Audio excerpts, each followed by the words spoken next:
ഇവിടെ ഒരെണ്ണുണ്ടല്ലോ അവളും അങ്ങനെ തന്നെ ആ കടാവിലിട്ട് നല്ല തല്ല നൊന്ത് പ്രസവിച്ചാലല്ലേ അതിന്റെ വേദന അറിയുള്ളൂ, മക്കളോട് സ്നേഹം ഉണ്ടാവുള്ളൂ. ഇവിടെയും കീറി എടുത്തതല്ലേ, പറഞ്ഞിട്ട് കാര്യമൊന്നുമില്ല. ഇവിടത്തെയും കണക്കന്നെയാ. പക്ഷെ എന്റെ മോളുണ്ടല്ലോ, എന്റെ മോൾക്ക് സുഖപ്രസവ, അവള് ക്രാവിനെ നോക്കണ് കാണണം എന്തൊരു സ്നേഹത്തിലാന്നറിയോ. നൊന്ത് പ്രസവിച്ചാൽ അതിന്റെ വേദന അറിയുള്ളോ, അപ്പഴാ മക്കളോട് സ്നേഹം ഉണ്ടാവുള്ളോ. പറഞ്ഞിട്ട് കാര്യമില്ല എന്റെ സുഖ.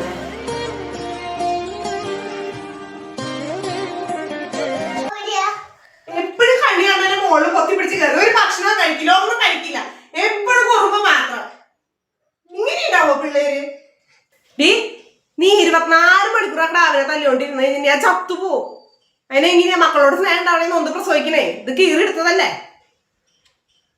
അമ്മാമ്മയുടെ മോവാടാ, ഓടി വാടാ, അമ്മാമ്മേനെ പൊന്നുമ്പാടാ. എപ്പോഴും തല്ലല്ലാന്ന് ക്രാവിനെ. കൊറേ നാളായി അമ്മ ഈ പറയുന്നത് ഞാൻ കേൾക്കാൻ തുടങ്ങിയത്. സുഖപ്രസവത്തിന് മാത്രം വേദനയും ബുദ്ധിമുട്ടുള്ള ഓപ്പറേഷൻ സുഖമാണ് അമ്മ വിചാരിക്കുന്നത്. ജീവിതകാലം മുഴുവൻ അതിന്റെ വേദന ഉണ്ടാവും. ഒരുപാട് വേദന സഹിച്ചിട്ടാണ് ഞങ്ങൾ പ്രസവിച്ച് കുട്ടികളെ ഇങ്ങോട്ട് കൊണ്ടുവരുന്നത്.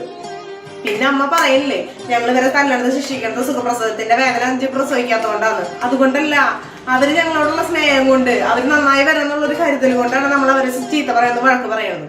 പിന്നെ ഈ നോർമൽ ഡെലിവറി കഴിഞ്ഞവരെങ്ങനെയാ ഓരോ കാട്ടിലും വീട്ടിലും കുട്ടികളെ ഉപേക്ഷിക്കണതും വായന തുണി കുത്തി വെച്ച് പിള്ളേരെ കൊന്നു ഓരോ സ്ഥലങ്ങളിൽ ഇടുന്നതൊക്കെ ഈ പറയണവരെന്നെയാ. മനസ്സിലായ? അപ്പൊ നിങ്ങൾക്ക് ഏത് കാലത്ത് ജീവിക്കണമെന്ന് എനിക്ക് മനസ്സിലാവുന്നില്ല.